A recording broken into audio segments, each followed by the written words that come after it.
My dear student, সকলকে online ক্লাসে স্বাগতম জানিয়ে আজকে বায়োলজি থেকে অর্থাৎ জীববিদ্যা থেকে তোমাদের সামনে এখন যে টপিক তুলে ধরব সেটি হলো যোগকলা অর্থাৎ কানেকটিভ টিস্যু। যোগকলা বা যেটাকে আমরা বলবো কানেকটিভ টিস্যু। তাহলে যোগকলা সর্বপ্রথম কাকে বলে আমাদের জেনে নিতে হবে। যোগকলা মানে যে কলা আমাদের দেহের বিভিন্ন অঙ্গ প্রত্যঙ্গের সঙ্গে যোগসূত্র রক্ষা করবে। তাহলে যে কলার দ্বারা আমাদের দেহের বিভিন্ন অঙ্গের সঙ্গে যোগাযোগ অর্থাৎ যোগসূত্র রক্ষিত হয় সেই কলার নামই হচ্ছে যোগকলা। এখন আমরা এই যোগকলাটা বেশ একটু বড় টপিক, তাহলে আমরা একটু স্টেপ বাই স্টেপ আসবো। প্রথমে আমরা যোগকলার প্রকারভেদগুলির নাম জানবো এবং প্রত্যেকের অবস্থান জানবো, তারপরে প্রত্যেকের বৈশিষ্ট্য জানবো আর জানবো প্রত্যেকের কাজ। তাহলে অনেকটা ইজি বা সহজ মনে হবে। তাহলে যোগকলা হিসাবে প্রথমে আমরা যে কলাকে আমরা এখানে জানবো সেটি হলো তার প্রকারভেদ হিসাবে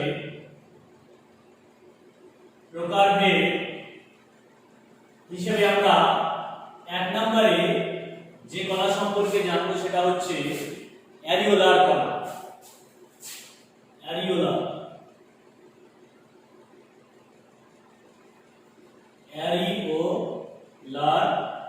কলা,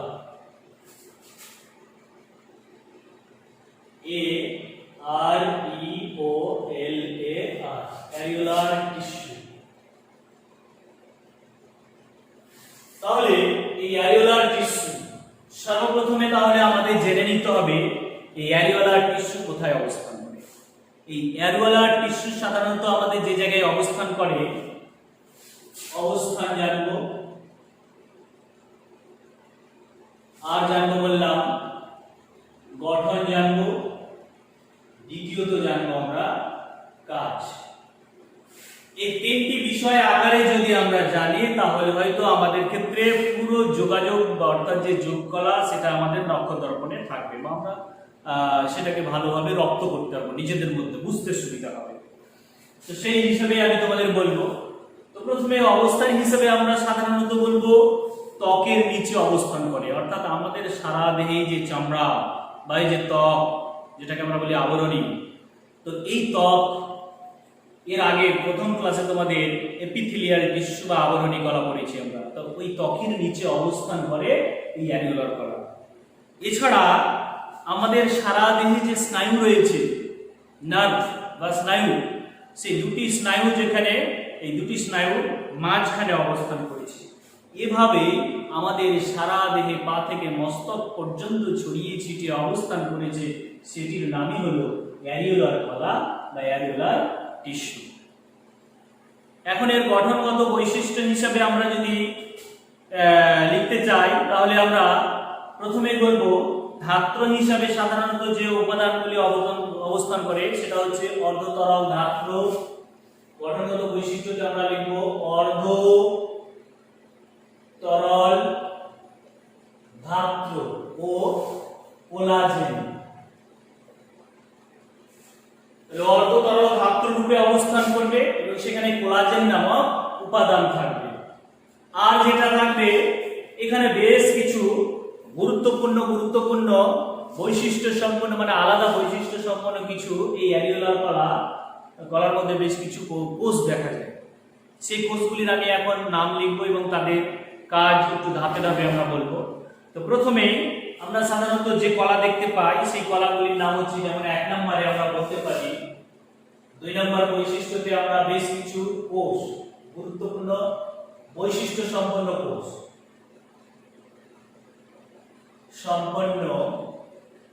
কোষ দেখা যায়। সেই কোষগুলি এ নাম্বার দিয়ে প্রথমে আমি লিখবো। প্রথমে যে নামটা লিখবো সেটার নাম হচ্ছে ফাইব্রোব্লাস্ট কোষ। ফাইব্রোব্লাস্ট কোষ। একাদশ শ্রেণী তোমাদের উদ্দেশ্যে বলছি, তোমাদের ক্ষেত্রে দেখবে প্রত্যেকটি কোষের নাম দেওয়া হয়েছে এবং তাদের আলাদা করে কাজ দেওয়া হয়েছে। যারা নবম শ্রেণীতে আছো তাদের ক্ষেত্রে হয়তো সামথিং করে আলোচনা দেওয়া হয়েছে, আমি একটু ডিটেলসটাই আলোচনা করবো এখানে প্রত্যেকের সুবিধার জন্য। তো প্রথমে ফাইব্রোব্লাস্ট কোষ, প্রথমে লিখলাম ফাইব্রোব্লাস্ট। এই যে ফাইব্রোব্লাস্ট কোষ, এই ফাইব্রোব্লাস্ট কোষের কাজ হচ্ছে ফাইবার বা তন্তু গঠন করবে। এর কাজ হলো ফাইবার বা তন্তু। পেশির মধ্যে যে ফাইবার বা তন্তু, এই পেশির মধ্যে বলছি আমাদের তরল যোগ করার মধ্যে সেই ফাইবার বা তন্তু গঠনে সাহায্য করবে। দ্বিতীয়ত হচ্ছে আমরা আরো গুরুত্বপূর্ণ বৈশিষ্ট্য সম্পন্ন কোষ হিসেবে আমরা দেখতে পাই ম্যাক্রোফাজ কোষ। ম্যাক্রোফাজ কোষ, এই ম্যাক্রোফাজ কোষের যেটা গুরুত্বপূর্ণ কাজ সেটা হচ্ছে আমাদের দেহে যদি কোনো কিছু রোগ সংক্রমণ ঘটাতে চায় তাহলে সেই রোগ সংক্রমণের বিরুদ্ধে কাজ করবে। অর্থাৎ এখানে আমরা লিখব রোগ সংক্রমণের বিরুদ্ধে কাজ করবে, রোগ সংক্রমণ হতে দেবে না এক কথায়। এবারে সি নাম্বার যেটা হবে সে মানে 3 নম্বর যে কোষ লিখব সেটা হচ্ছে প্লাজমা কোষ। প্লাজমা কোষ, এই প্লাজমা কোষের যেটা কাজ সেটা হচ্ছে আমাদের দেহে অ্যান্টিবডি উৎপন্ন করবে।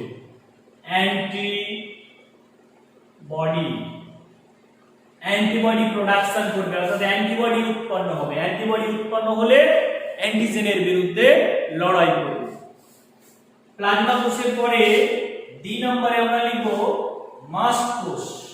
মাস্ট কোষ, এই মাস্ট কোষ যে কাজ করে সেটা হচ্ছে যে হেপারিন নামক এক ধরনের উপাদান ক্ষরণ করে।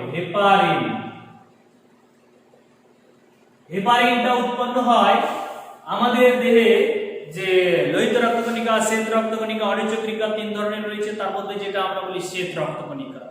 এই শ্বেত রক্তকণিকার আবার অনেক ভাগ রয়েছে, তার মধ্যে অনেক মধ্যে 5টি ভাগ আছে, আমরা সম্মোহন কলায় সেটা জানবো। তো বেসোফিল যেটাকে আমরা বলি, সেই বেসোফিল কণাকে ভেঙে সেখান থেকে হেপারিন নামক তরল ক্ষরণ করে। যার ফলে কি হয় যে আমাদের সারা দেহে যে রক্ত ছড়িয়ে যাচ্ছে, সংবাহিত হচ্ছে, রক্ত কিন্তু আমরা দেখতে পাচ্ছি কোথাও জমে যাচ্ছে না, মানে জমাট বাঁধছে না। যদি জমাট বেঁধে যেত তাহলে ঠিক একটা বাস্তব উদাহরণ দিচ্ছি আমরা, ড্রেন বা নালা নর্দমায় যেমন জল পাস হয় আমাদের, সেখানে যদি কোনো গার্বেজ জঞ্জাল গিয়ে জমে যায় তাহলে আর জল পারাপার হতে পারে না। তাহলে আমাদের যে রক্তবাহ শিরা ধমনী জালক, সেখানে যদি কোথাও রক্ত জমাট বেঁধে যায় তাহলে রক্ত যাতায়াতে বাধা সৃষ্টি হবে। তো এই যে রক্ত যেন আমাদের শরীরের মধ্যে না জমাট বাঁধে তার জন্যই এই মাস্ট কোষ হেপারিন নামক উপাদান ক্ষরণ করে। কোথা থেকে বললাম? শ্বেত রক্তকণিকার ভাগ বেসোফিল, সেই বেসোফিল কণাকে ভেঙে হেপারিন নামক তরল পদার্থ ক্ষরণ করে এবং রক্তকে জমাট বাঁধতে দেয় না। এই হচ্ছে আমাদের অ্যারিওলার কলা বা যোগ কলা, অ্যারিওলার কলা। এখন এই অ্যারিওলার কলার যে কাজ আলাদা করে যদি আমরা কাজ করতে চাই তাহলে আমরা কাজ কিন্তু এগুলাই বলবো। কি বলবো? আমরা বলবো যে রোগ সংক্রমণের হাত থেকে রক্ষা করে। দ্বিতীয়ত আমরা বলবো যে হেপারিন নামক উপাদান ক্ষরণ করে রক্তকে জমাট বাঁধতে দেয় না। আমরা বলবো অ্যান্টিবডি উৎপন্ন করে অ্যান্টিজেনের সঙ্গে লড়াই করে। আরো আমরা যেটা বলবো সেটা হচ্ছে বিভিন্ন রোগ সংক্রমণের হাত থেকে রক্ষা করবে। এর সঙ্গে আরো দুটো আমরা কাজ যোগ করব, সেটা হচ্ছে আমাদের যে পুষ্টি এবং যে খনিজ বস্তু এবং তার সঙ্গে যে শ্বাসবায়ু অর্থাৎ অক্সিজেন এবং কার্বন ডাই অক্সাইড সেগুলিকেও সরবরাহ করে। এই হচ্ছে আমাদের অ্যারিওলার কলা। তাহলে এবার নেক্সট 2 নম্বরে আসবো আমরা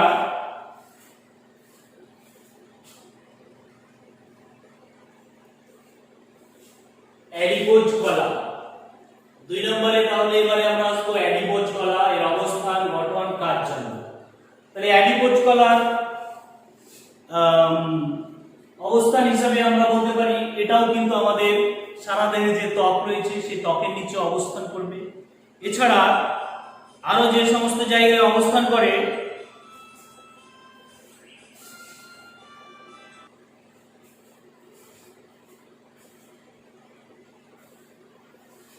এই অ্যাডিপোজ কলা, এটাও কিন্তু আমাদের যে ত্বক বা চামড়ার নিচে অবস্থান করে।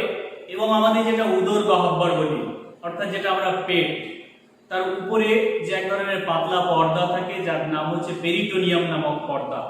এই পেরিটোনিয়াম পর্দাতেও কিন্তু অবস্থান করে অ্যাডিপোজ কলা। আসলে এই অ্যাডিপোজ কলা হচ্ছে এক ধরনের পরিবর্তিত অ্যারিউলার কলা,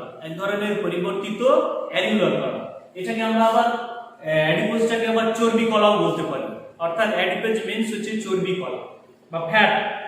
এবারে অবস্থান তো জানলাম আমরা, এবারে আমরা যেটা জানবো সেটা হচ্ছে এর গঠনগত বৈশিষ্ট্য হিসাবে আমরা এখানে বলতে পারি যে অ্যারিওলার কলায় এই কোষগুলি খুব ঘন সন্নিবিশিষ্টভাবে ঠাসাঠাসি ভাবে অবস্থান করবে এবং এক ধরনের জালিকাকার ন্যায় পাতলা পর্দা অংশ দেখা দেবে। এখানে তাহলে ফ্যাট কোষ থাকবে ঘনভাবে এবং সূক্ষ্ম জালিকাকার ন্যায় কিছু অংশ দেখা দিবে এবং এখানে যে নিউক্লিয়াস থাকবে সেই নিউক্লিয়াসটা কিন্তু চ্যাপ্টা আকারের হবে। এখানে আমরা বলবো চ্যাপ্টা নিউক্লিয়াস, অর্থাৎ নিউক্লিয়াসের আকার আকৃতি চ্যাপ্টা আকৃতি হবে এবং এটাকে আমরা বলবো পরিবর্তিত অ্যারিওলার কলা। এই হচ্ছে আমাদের অ্যাডিপোজ কলা।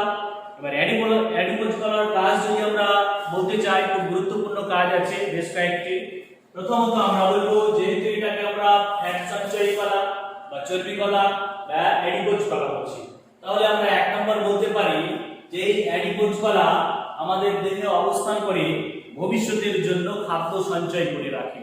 অর্থাৎ আমরা হয়তো একটা নির্দিষ্ট সময় অন্তর অন্তর খাবার খাই, কিন্তু কখনো কখনো ক্ষেত্র বিশেষে আমাদের দেরি হয়ে যায়, সেক্ষেত্রে তখন ওই যে ঘাটতি অর্থাৎ খাদ্যের যে চাহিদা, সেই চাহিদাটা পূরণ করতে সাহায্য করে মেদ কলা। এবং দ্বিতীয়ত কাজ করবে সেটা হচ্ছে দেহ তাপমাত্রা, অর্থাৎ এখানে প্রথমে কাজ হিসাবে বললাম খাদ্য সঞ্চয়, দুই নম্বরে আমরা বলবো তাপমাত্রা নিয়ন্ত্রণ, অর্থাৎ আমাদের দেহের যে একটা নির্দিষ্ট তাপমাত্রা রয়েছে সেই তাপমাত্রাটাকে আমাদের নিয়ন্ত্রণ করবে। যেমন শীতকালের ক্ষেত্রে আমাদের শরীরে যদি মেদ কলা যদি না থাকে তাহলে শীত বেশি লাগতে পারে, তাহলে এই যে এইভাবে আমাদের শীত নিয়ন্ত্রণ করবে। আর যেটা কাজ করবে সেটা হচ্ছে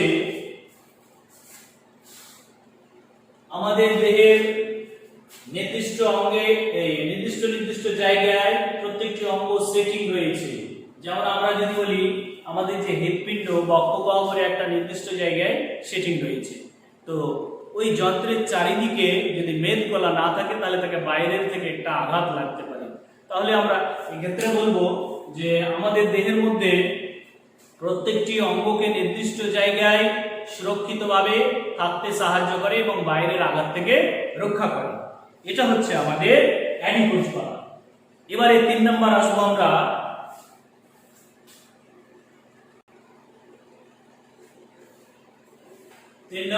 জানবো অস্থিকলা বা বোন টিস্যু। এই অস্থিকলার অবস্থান হিসেবে আমরা বলবো অস্থিকলা সাধারণত আমাদের দেহের যে কঙ্কাল বা পুরো দেহে যে অস্থি রয়েছে সেই অস্থিতে অবস্থান করে অস্থিকলা, অর্থাৎ আমাদের যে হাড় সেটাকে আমরা ভালো ভাষায় বলবো অস্থি বা ইংরেজিতে বলবো বোন টিস্যু, অর্থাৎ আমাদের দেহে যে কঙ্কাল বা অস্থি রয়েছে সেই অস্থিতে অবস্থান করে। চলে আসি এখন গঠনগত বৈশিষ্ট্য হিসেবে আমরা বলবো এই অস্থিকলাতে ধাত্র হিসেবে ক্যালসিয়াম নামক যৌগ অবস্থান করবে। তাহলে এখানে আমরা অবস্থান হিসেবে বলবো ক্যালসিয়াম যৌগ অবস্থান করে কি রূপে? ক্যালসিয়াম যৌগ ধাত্র রূপে অবস্থান করবে। তাহলে ক্যালসিয়াম ছাড়া কিন্তু আমাদের অস্থিকলা গঠিত হতে পারে না। ক্যালসিয়াম থাকবে, তার সঙ্গে ম্যাগনেসিয়াম ইত্যাদি উপাদানও থাকে। আর এখানেও বেশ কিছু গুরুত্বপূর্ণ বৈশিষ্ট্য সম্পন্ন কোষ দেখা যায়, সেই কোষগুলির আমি নাম লিখবো এবং তাদের কাজ বলবো। প্রথমে আমরা বলবো অস্টিওব্লাস্ট, তারপরে হচ্ছে অস্টিওক্লাস্ট, সি নাম্বার হচ্ছে অস্টিওসাইট।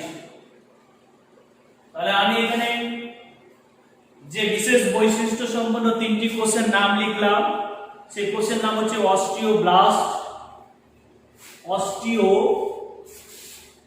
এর ও হবে অস্টিওব্লাস্ট, অস্টিওক্লাস্ট এবং অস্টিওসাইট।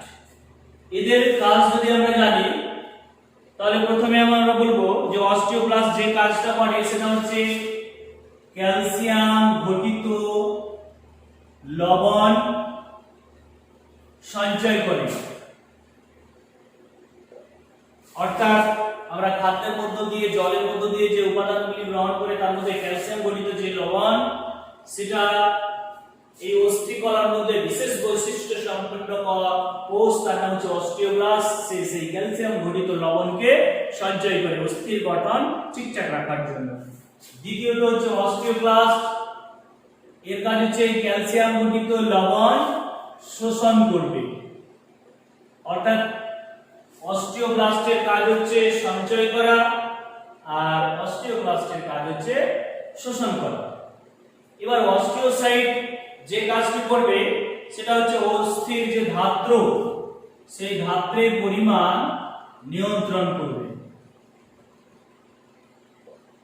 অস্থির যে ধাত্রের পরিমাণ, সেই ধাত্রের পরিমাণটাকে ঠিকঠাক নিয়ন্ত্রণ করবে।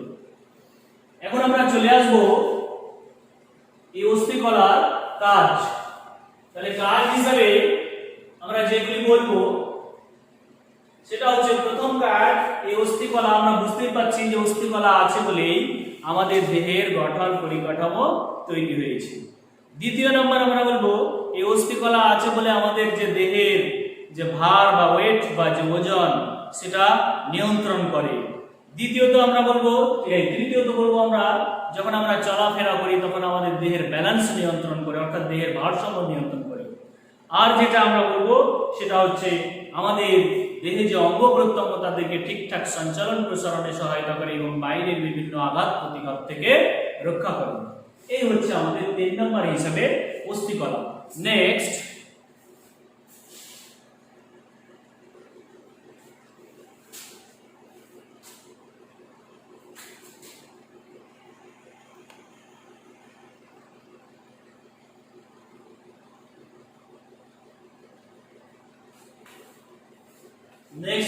চলে আসলাম তরুণাস্থিকলা 4 নম্বরে, যেটাকে আমরা বলি আবার কার্টিলেজ টিস্যু। আবার বলি তরুণাস্থিকলা বা কার্টিলেজ টিস্যু। এই কার্টিলেজ টিস্যু সাধারণত যে জায়গায় আমাদের অবস্থান করে আমাদের দেহের মধ্যে সেটা হচ্ছে অস্থির প্রান্তে। তাহলে অস্থির প্রান্তে বলতে আমরা যদি এটাকে একটা অস্থি ভাবি,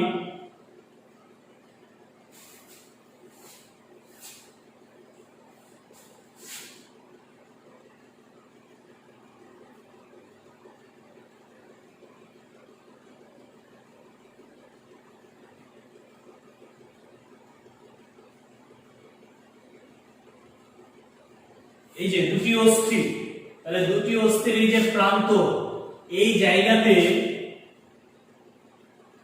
অবস্থান করবে কার্টিলেজ। তাহলে দুটি অস্থির প্রান্তে অবস্থান করে। আর সাধারণত যে জায়গায় অবস্থান করে, আমি যে কথা বলছি তার যে একটা আওয়াজ, সেটা কিন্তু হচ্ছে আমরা প্রত্যেকেই জানি স্বরযন্ত্র। অর্থাৎ এখানে আমাদের এটা ভোকাল কর্ড বা স্বরযন্ত্র বা বাকযন্ত্র যেটা বলি, সেই যন্ত্রটাও কিন্তু ওই কার্টিলেজ নামক কলা দিয়ে তৈরি। দ্বিতীয়ত আমাদের যে ট্রাকিয়া বা যে শ্বাসনালীটা রয়েছে, সেই শ্বাসনালী, এই যে নাকের ডগা, কর্ণছত্র, এই সমস্ত জায়গাগুলিতে কিন্তু অবস্থান করে আমাদের এই কার্টিলেজ অর্থাৎ তরুণাস্থিকলা। এছাড়া আরো যে জায়গায় থাকে সেটা হচ্ছে আমাদের দেখো হাঁটু, সেই হাঁটুর মাঝখানে একটা গোল অংশ রয়েছে, যে গোল অংশটাকে আমরা বলি মালাই চাকি। কি বলি? মালাই চাকি। এইরকম একটা প্যাটেলা এটাকে আমরা বলি, অর্থাৎ আমাদের থাই, দুটি থাইয়ের মাঝখানে আছে, এটাকে বলা হয় PATELLA বা বাংলায় বলবো মালাই চাকি। তাহলে এই যে প্যাটেলা বা মালাই চাকি ওই জায়গাতেও অবস্থান করবে। এবং আমরা যেখান দিয়ে আমাদের এখানে গ্লটিস মানে শ্বাসছিদ্র যে জায়গায় আছে, সেই জায়গাতেও অর্থাৎ গ্লটিসেও অবস্থান করছে, সেটাই হচ্ছে আমাদের এই তরুণাস্থিকলা। অর্থাৎ তরুণাস্থি কলা আমাদের দেহের মধ্যে কোন কোন জায়গায় অবস্থান করে সেটা আমাদের জানা হয়ে গেল। এখন আমরা জানবো এর গঠনগত বৈশিষ্ট্য। গঠনগত বৈশিষ্ট্য হিসেবে আমরা দেখতে পাই এখানে যে উপাদানগুলি থাকে সেটা হচ্ছে কোলাজেন এবং ইলাস্টিন। এই যে কোলাজেন এবং ইলাস্টিন নামক উপাদান আছে, এই কোলাজেন এবং ইলাস্টিন নামক উপাদান থাকার জন্যই এই কার্টিলেজ বা তরুণাস্থি কলা নমনীয় হয়, ফ্লেক্সিবল হয়, অর্থাৎ স্থিতিস্থাপক। অর্থাৎ সে নমনীয় অর্থাৎ নুয়ে যাবে, দুমড়ে যাবে, কিন্তু ভাঙবে না। অর্থাৎ কোন একটা শক্ত জিনিস আমরা যদি এইভাবে মুচড়ে দেই, দুমড়ে দেই, তাহলে দেখতে পাই ভেঙে যায়, কিন্তু রাবার টাইপের জিনিস হলে সেটা দেখে আমরা ভাঙে না। অর্থাৎ আমাদের যে নাকের ডগায় এই যে চাপ দিচ্ছি আমরা, তো দেখো এই জায়গাটা কিন্তু আমাদের ভাঙছে না, অর্থাৎ নমনীয় হচ্ছে, ফ্লেক্সিবল। অর্থাৎ ইলাস্টিন নামক উপাদান এবং কোলাজেন আর ইলাস্টিন নামক উপাদান অবস্থান করে এই জন্য। এছাড়া এখানে আরো যে উপাদান থাকে ধাত্র হিসেবে কন্ড্রয়টিন, ধাত্র হিসেবে যে উপাদান থাকে সেটা হচ্ছে কন্ড্রয়টিন নামক উপাদান থাকে। এই জন্যই কার্টিলেজের যে কোষ, সেই কোষগুলিকে আমরা বলবো কন্ড্রোসাইটিন কোষ। এই জন্যই আমরা এই কোষগুলিকে নাম বলবো কন্ড্রোসাইট কোষ, কন্ড্রোসাইট কোষ বলা হয়। তাহলে আবার বলি, এই কার্টিলেজে কন্ড্রয়টিন নামক উপাদান থাকে, তার জন্য এই কোষগুলির নাম হয়ে যায় কন্ড্রোসাইট কোষ। আর তার আগে বলেছি কোলাজেন, ইলাস্টিন ইত্যাদি জাতীয় উপাদান থাকে। এখন আমরা নেক্সট জেনে নেব সেটা হচ্ছে কাজ। তাহলে এই তরুণাস্থি কলার যেটা কাজ সেটা হচ্ছে, দেখো আমাদের এই নাসিকার অগ্রভাগে অবস্থান করেছে বলে নাকের গঠন ঠিকঠাক নির্ধারণ করেছে, মানে ঠিকঠাক নাকের গঠনটা হয়েছে। এই জন্য কারো নাক টিকালো, কারো ভোঁতা, বিভিন্ন আকৃতি হতে পারে। দ্বিতীয়ত বলবো এই কর্ণছত্রে অবস্থান করে আমাদের কর্ণছত্রের গঠন পরিকাঠামো নির্ণয় করে। আর আমরা বলবো দুটি অস্থির সংযোগস্থলে, দুটি অস্থির এই সংযোগস্থলে অবস্থান করেছে বলে এই জায়গাটা কিন্তু একটু মসৃণ হয়েছে, আর মসৃণ হওয়ার জন্য সেখান থেকে ঘর্ষণের হাত থেকে রক্ষা করেছে।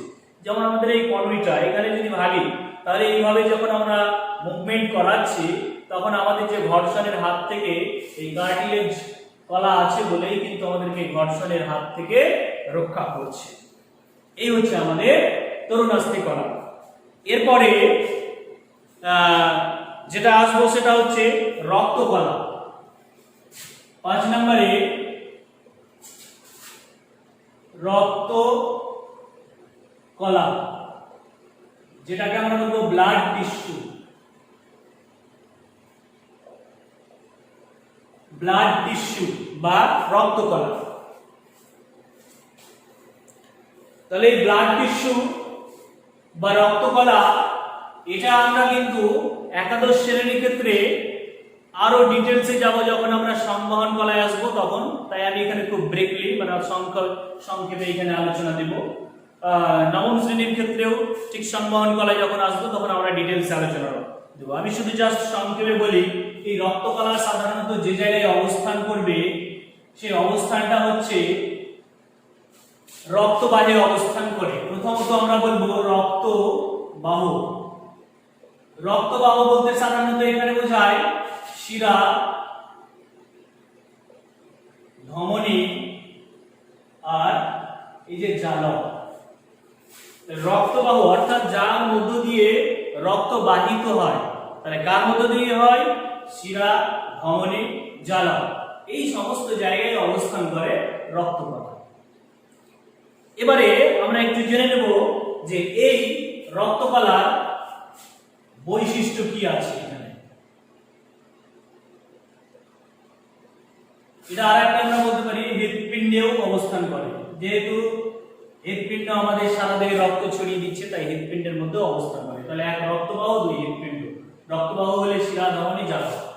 যাই হোক, এবারে আসি আমরা একটু বৈশিষ্ট্য হিসেবে আমরা বলবো রক্তকলা প্রধানত 3 প্রকারের হয়। একটা হয় নাম্বার আমরা বলবো আরবিসি, যাকে আমরা বলি রেড ব্লাড কর্পাসালস, অর্থাৎ লোহিত রক্ত কণিকা। এই যে লোহিত রক্ত কণিকা, এই লোহিত, আমি কিন্তু এটা খুব সংক্ষেপে বলছি, ডিটেইলসে কিন্তু সংবহন কলায় আমরা শিখব।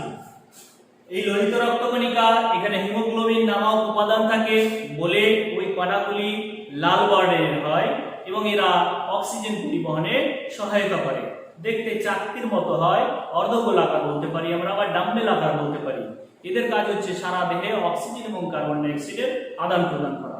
এবং এরা যতগুলি রক্ত কণিকা থাকবে আমাদের এই রক্তকলার মধ্যে, তার মধ্যে এই রক্ত কণিকা সবচেয়ে বেশি থাকবে, অর্থাৎ লোহিত রক্ত কণিকা এর সংখ্যা হচ্ছে 2.5 থেকে 50 থেকে 55 লক্ষ। 50 থেকে 55 লক্ষ থাকবে প্রতি 100 ml রক্তে, 50 থেকে 55 লক্ষ থাকবে সংখ্যা, আর বেশি। দ্বিতীয়ত হচ্ছে এবার WBC, যেটাকে আমরা বলবো হোয়াইট ব্লাড কর্পাসালস, অর্থাৎ শ্বেত রক্তকণিকা। একে আবার প্রধান দুটি ভাগে ভাগ করা হয়, একটা গ্র্যানুলোসাইট, অ্যাগ্র্যানুলোসাইট, অর্থাৎ দানাদার আর দানাবিহীন। এবারে দানাদার একে আমরা আবার 3 ভাগে ভাগ করব, আর দানাবিহীনকে 2 ভাগে দিয়ে মোট 5 ভাগে। সেই 5 ভাগগুলি হচ্ছে লিম্ফোসাইট, মনোসাইট, তারপরে ইওসিনোফিল, বেসোফিল, নিউট্রোফিল, এভাবে মোট 5 ভাগ আছে এবং প্রত্যেকটির কাজ কিন্তু আলাদা আলাদা ভাবে আমাদেরকে জানতে হবে, তো ওখানে আমরা ডিটেইলসে শিখব। আচ্ছা, এটা গেল 2 নাম্বার। 3 নম্বরে আছে আমাদের প্ল্যাটেলেটস, PLATELETS, প্ল্যাটেলেটস, অর্থাৎ যেটাকে আমরা বলি অনুচক্রিকা। আরো একটা কথা বলি, এই WBC সংখ্যায় থাকে সবচেয়ে কম 8 থেকে 11,000, আর দ্বিতীয়ত প্ল্যাটেলেটস থাকে 2.5 থেকে 5 লক্ষ, তাহলে সবচেয়ে বেশি থাকে 50 থেকে 55 লক্ষ, তারপরে 2.5 থেকে 5 লক্ষ, আর এর বললাম 5 থেকে 11,000 এর মধ্যে। এ সবচেয়ে বেশি বাজে 4 মাস অর্থাৎ 120 দিন, প্ল্যাটেলেটস বাজে 3 থেকে 5 দিন 6 দিন, WBC এই 11 দিন মতো। তো ওখানে আমরা ডিটেইলসে আলোচনা করব। তো এই যে প্ল্যাটেলেটস, যেটাকে আমরা বলছি অনুচক্রিকা, এর কাজ যেটা হচ্ছে সেটা হচ্ছে অনুচক্রিকার কাজ হচ্ছে আমাদের শরীরের কোথাও কেটে গেলে সেই জায়গায় ফাইব্রিনোজেন নামক তন্তু ক্ষরণ করবে এবং প্রথ্রম্বিন, ফাইব্রিনোজেন ইত্যাদি উপাদানগুলি তার মধ্য দিয়ে আমাদের কাটা জায়গায় সেটা রক্তক্ষরণ বন্ধ করতে সাহায্য করবে। এটা হচ্ছে আমাদের টোটাল এই রক্তকলার যে ভাগের মধ্যে এটাকে আমরা বলবো রক্ত কণিকা। তাহলে এটা হচ্ছে রক্ত কণিকা, তাহলে রক্ত কণিকা হিসাবে এটা হলো। এবারে আরেকটা আছে রক্ত রস। রক্ত রসে যে তরল ধাত্রীর মতো পদার্থ কণিকাগুলি বাদ দিলে পাওয়া যায় সেটাকে আমরা বলবো রক্ত রস। তাহলে রক্ত রস থাকবে, আর তার সঙ্গে আবার বিভিন্ন অজৈব উপাদান, জৈব উপাদান, সেখানে সোডিয়াম হিসেবে ক্যালসিয়াম, ম্যাগনেসিয়াম ইত্যাদি উপাদানগুলিও অবস্থান করবে। যাই হোক, তো আমরা এ তো জানলাম তার বৈশিষ্ট্য। আমরা যদি এবার আলাদা করে কাজ বলতে চাই তাহলে আমরা আরবিসি হিসেবে একটা বলবো, WBC, প্ল্যাটেলেটস, 3টি হিসেবে যদি বলি তাহলে 3টি কাজ বলা হয়ে যাবে। যেমন আমরা বলতে পারি যে অক্সিজেন, কার্বন ডাই অক্সাইড আদান প্রদান করে এবং পুষ্টি রস, খাদ্যবস্তু সরবরাহ করে। যেহেতু এখানে WBC আছে তাই দ্বিতীয় কাজ হিসেবে আমরা বলতে পারি বিভিন্ন অ্যান্টিজেনকে দমন করার জন্য অ্যান্টিবডি উৎপন্ন করে, রোগ জীবাণু প্রতিরোধ করে, অ্যালার্জি প্রতিরোধ করে, এই সমস্ত কাজগুলি বলবো। আর প্ল্যাটেলেটস কাজ বলবো আমরা যে দেহের কোথাও রক্তক্ষরণ হলে সেই রক্তক্ষরণের মাত্রাকে নিয়ন্ত্রণ করে, অর্থাৎ রক্তকে জমাট বাঁধতে সাহায্য করে। এই হচ্ছে আমাদের রক্তকলার কাজ। এবারে নেক্সট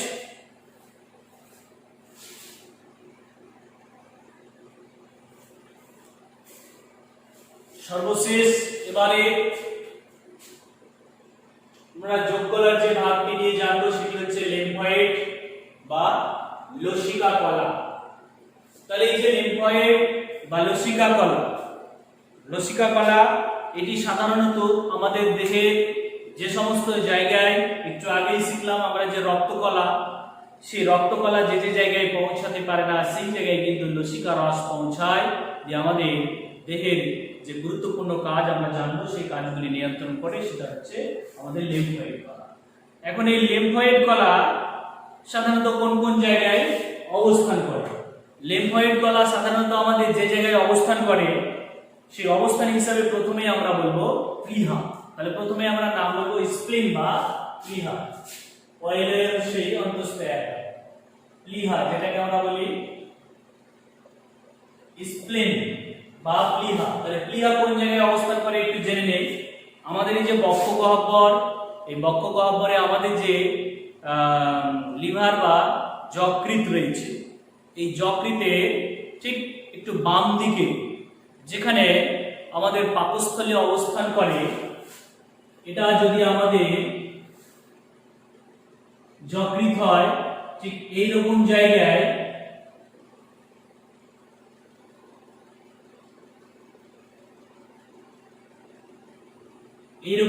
অবস্থান করে আমাদের পাকস্থলী, আর ঠিক এইরকম জায়গায় একটা গ্রন্থের ন্যায় অংশ অবস্থান করছে। এটার এই নাম হচ্ছে স্প্লিন বা প্লীহা। অর্থাৎ আমাদের যে বাম খণ্ডক, যকৃতের বাম খণ্ডক এবং পাকস্থলীর বাম দিকে এইরকম জায়গায় একটা গ্রন্থির ন্যায় অংশ অবস্থান করে, সেটার নাম হচ্ছে প্লীহা। তো এই প্লীহাকে বলা হয় আমাদের সর্ববৃহৎ লসিকা গ্রন্থি। সর্ববৃহৎ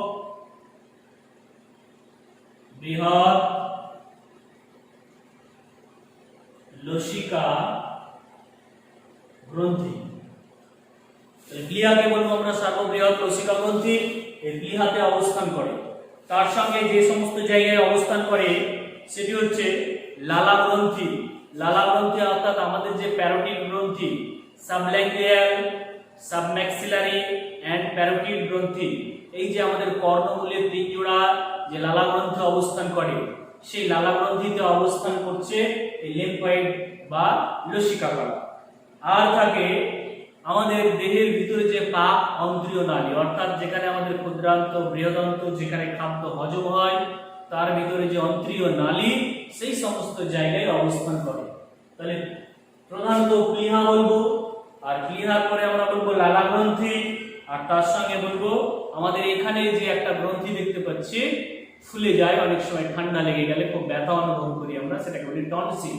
এ সমস্ত জায়গাতে অবস্থান করে এই লিম্ফয়েড বা লসিকা কলা। এবার লসিকা কলার আমরা কিছু গঠন জানবো।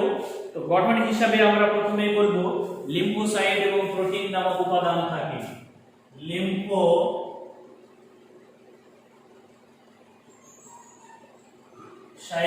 এবং এই যে প্রোটিন, এই লিম্ফোসাইট এবং প্রোটিন নামক উপাদান এখানে অবস্থান করবে। আর থাকে তরল স্বচ্ছ ধাত্রের মতো অংশ, তরল স্বচ্ছ পদার্থ অবস্থান করবে। তাহলে লিম্ফোসাইট বা লসিকা যে রস, সেটা হচ্ছে তরল স্বচ্ছ পদার্থ, যার মধ্যে উপাদান থাকবে লিম্ফোসাইট এবং প্রোটিন নামক উপাদান।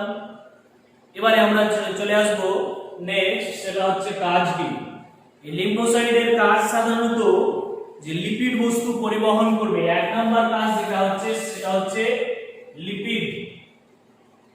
এই লিপিড নামক বস্তুকে লসিকা রসের দ্বারা এক জায়গা থেকে আরেক জায়গায় পরিবহন করে নিয়ে যাবে। আর যেটা প্রধান কাজ, সেই প্রধান কাজটা হচ্ছে লসিকা রসের জীবাণু ধ্বংস করা। অর্থাৎ আমাদের দেহের রক্তের মধ্যে বিভিন্ন জীবাণু যখন প্রবেশ করে, খাদ্য গ্রাস করলাম বা আরো বিভিন্ন কিছু, তখন রক্তের দ্বারা পুষ্টিরস আকারে যখন বাহিত হয়, তখন তার মধ্যে যদি কোনো জীবাণু মিশ্রিত থাকে, তখন লসিকার ভিতর দিয়ে যাওয়ার ফলে লসিকা সেই জীবাণুদেরকে ধ্বংস করে, অর্থাৎ জীবাণু ধ্বংস করে। আর যে কাজ করে সেটা হচ্ছে আমাদের এমন দেহের কোনো কোনো জায়গা রয়েছে, যেমন একেবারে চামড়ার উপরিভাগ যদি আমরা ভাবি, তাহলে দেখো সেখানে কোনো শিরা ধমনী নেই, অর্থাৎ সেখানে কিন্তু রক্তকলা পৌঁছাতে পারে না। তাহলে চামড়ার উপরের যে আবরণী কলা রয়েছে সেখানে কি ধরনের কিরকম ভাবে পুষ্টিরস পৌঁছে দেবে। তখন সেই ক্ষেত্রে কিন্তু এই যে লসিকা রস বা লিম্ফয়েড সেই সমস্ত জায়গাগুলোতে পৌঁছে দেয়। বা অস্থির এমন কোনো জায়গা আছে যে জায়গাতে রক্ত পৌঁছাতে পারে না, রক্তকলা পৌঁছাতে পারে না, তখন সেই জায়গাতে এই লিম্ফয়েড বা লসিকা রস পৌঁছে গিয়ে পুষ্টি বস্তু, অক্সিজেন ইত্যাদি পৌঁছে দেয়, খাদ্য সরবরাহ করে।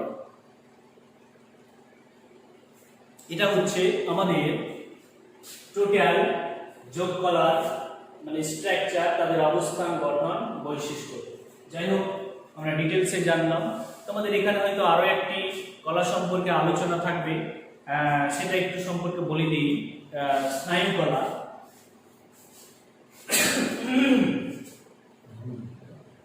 স্নায়ু কলা এগুলি ছাড়া আরো একটা এক্সট্রা স্নায়ু কলা। এই স্নায়ু কলাও কিন্তু একাদশ শ্রেণী বায়োলজি তোমাদের ক্ষেত্রে ডিটেলসে আলোচনা হবে, যেখানে আমরা নার্ভাস সিস্টেম বা স্নায়ুতন্ত্র করব। সেখানে আমরা কিন্তু আবার ডিটেলসে তার চিত্র ইত্যাদি দিয়ে আমরা জানবো। তো প্রথমত বলে দিই স্নায়ু কলা। স্নায়ু কলা হচ্ছে যে কলার মাধ্যমে আমরা বাইরের পরিবেশের কোনো উদ্দীপনা গ্রহণ করি, সাড়া দেয়, পরিবেশের সঙ্গে একটা সামঞ্জস্য রক্ষা করি, সেই কলার নামই হলো স্নায়ু কলা। এই স্নায়ু কলা মূলত দুটি উপাদান নিয়ে গঠিত। একটা হচ্ছে স্নায়ু কোষ, আর একটা হচ্ছে নিউরোগ্লিয়া। স্নায়ু কোষ আর নিউরোগ্লিয়া। এই স্নায়ু কোষ টোটাল তার মধ্যে থাকে 10% আর নিউরোগ্লিয়া থাকে 90%। অর্থাৎ বেশিরভাগ নিউরোগ্লিয়া থাকে আর 10% থাকে স্নায়ু কোষ। কিন্তু কাজের দিক দিয়ে দেখতে গেলে মূলত এই স্নায়ু কোষের হচ্ছে প্রধান কাজ। স্নায়ু কোষের হচ্ছে প্রধান কাজ, আর এর কাজ হচ্ছে ধারক কোষ রূপে কাজ। যাই হোক, আমরা ডিটেইলসে জানবো। এই স্নায়ু কোষ যদি আমরা একটু চিত্রের মাধ্যমে দেখতে চাই, তাহলে এরকম ভাবে বিভিন্ন আকার আকৃতি সম্পন্ন হয় স্নায়ু কোষ। তার মধ্যে এখানে আমি একটি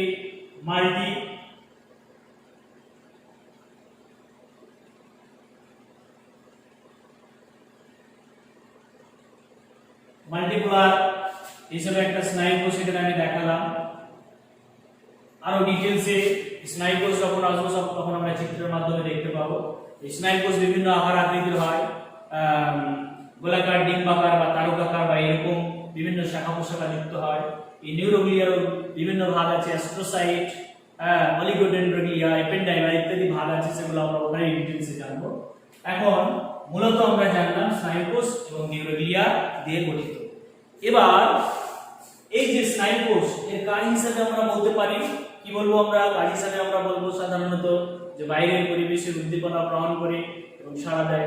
দ্বিতীয়ত প্রতিবর্তক ক্রিয়া হিসেবে বাইরের বিভিন্ন ধরনের হয়তো মশা কামড় দিল বা কাটা ফোড়া লাগলো পায়ে, তো তৎক্ষণাৎ সেটা আমাদের মস্তিষ্কে সেই ক্রিয়াকে পৌঁছে দেয়। মস্তিষ্ক তখন বিভিন্ন পেশির মধ্যে একটা বিভিন্ন বার্তা পৌঁছে দেয়, পেশিগুলো সংকোচন প্রসারণের মাধ্যমে তখন একটা পরিবেশের সঙ্গে সাড়া দিয়ে সামঞ্জস্য রক্ষা করে।